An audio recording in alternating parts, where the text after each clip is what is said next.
अरे भैया, संभाल दिया योगी आदित्यनाथ ने। मोदी का जादू खत्म हो चुका है। अंतिम चरण में योगी आदित्यनाथ ने बनारस में आकर के एकदम खूंटा गाड़ करके इस बात का प्रयास कर दिया और अपने लोगों को तेज किया कि किसी भी सूरत से मोदी जी को जिता देना है। और नहीं, यकीन मानिए, मोदी जी भी चुनाव हार गए होते। सरकार तो बन गई जोड़ तोड़ करके, चलेगी कैसे? अब कोई सपने में भी नहीं सोच सकता कि हम अपने बच्चों को मेडिकल की शिक्षा दिला लेंगे। अरे भैया, संभाल दिया योगी आदित्यनाथ ने। मोदी का जादू खत्म हो चुका है।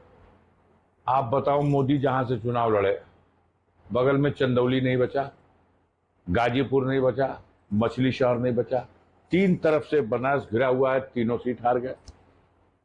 और मीडिया हमारा कहता था कि मोदी जब लड़ते हैं तो उनकी हवा जो है पूरे पूर्वांचल में और उसके बाद बिहार में और बंगाल तक चली जाती है।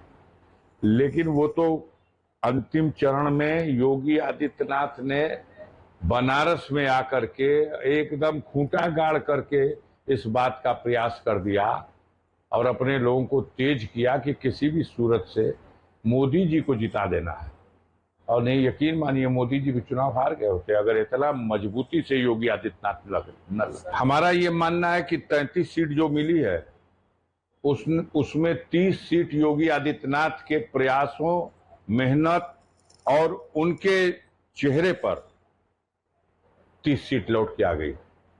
3 सीट होगी जो भारतीय जनता पार्टी, उनका समीकरण या मोदी जी के चेहरे पे आई होगी। आज बैसाखी पे खड़ी ये सरकार है और दोनों बैसाखियों में जो नीचे वाशर लगा हुआ है वो बड़ा ही चिकना है, स्लिप करता है अक्सर। तो देखना पड़ेगा, बड़ा संभल के कदम बढ़ाना पड़ेगा। दोनों के एजेंडे को देख लीजिए और दोनों का जो विचारधारा है देख लीजिए।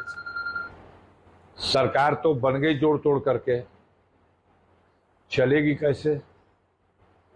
देश की जनता के सामने जो समस्या है, बेरोजगारी की सबसे बड़ी समस्या, उसका समाधान क्या करेगी सरकार? जो बढ़ी हुई महंगाई है, इस महंगाई पर कैसे नियंत्रण पाएगी सरकार? जो गिरती हुई कानून व्यवस्था की स्थिति है, उसके संबंध में क्या दृष्टिकोण अपनाएगी सरकार? और सबसे बड़ी चीज जो इस बुनियाद में इनके थी, जब ये 14 में आए थे अन्ना हजारे के पीछे छुप करके, तो उस वक्त था लोकपाल की नियुक्ति हो और देश में भ्रष्टाचार का ये जो बोलबाला है ये सर्वदा के लिए समाप्त कर दिया जाए।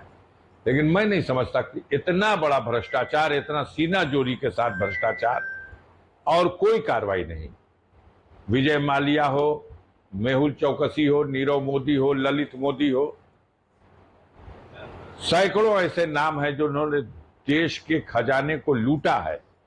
कार्रवाई के नाम पे कुछ भी नहीं। सरकार ने तो हद कर दिया।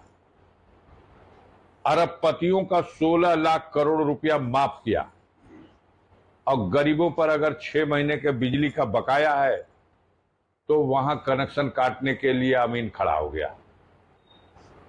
यह जो दोहरी नीति है जिसकी वजह से आज गरीब और मध्यम वर्ग का आदमी अपने बच्चों को पढ़ा नहीं सकता। अब कोई सपने में भी नहीं सोच सकता कि हम अपने बच्चों को मेडिकल की शिक्षा दिला लेंगे। 1 करोड़ से भी ज्यादा अगर उसके मन में सपना आ जाए कि हम अपने बेटे को MBBS बना दें तो 1 करोड़ से ज्यादा का तो फीस लग जाएगी। कोई गरीब आदमी अपने आप को, अपनी हैसियत को बेच भी देगा तो संभव नहीं है। स्मृति ईरानी बेचारी 2014 में हारी थी तो कैबिनेट मंत्री बना दी गई थी, मानव संसाधन मंत्रालय जिसको दिया गया।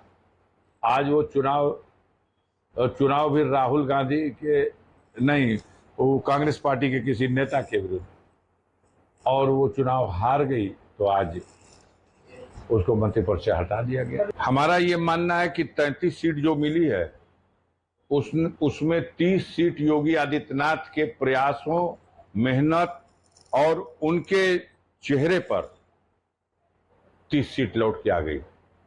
3 सीट होगी जो भारतीय जनता पार्टी उनका समीकरण या मोदी जी के चेहरे पे आई होगी।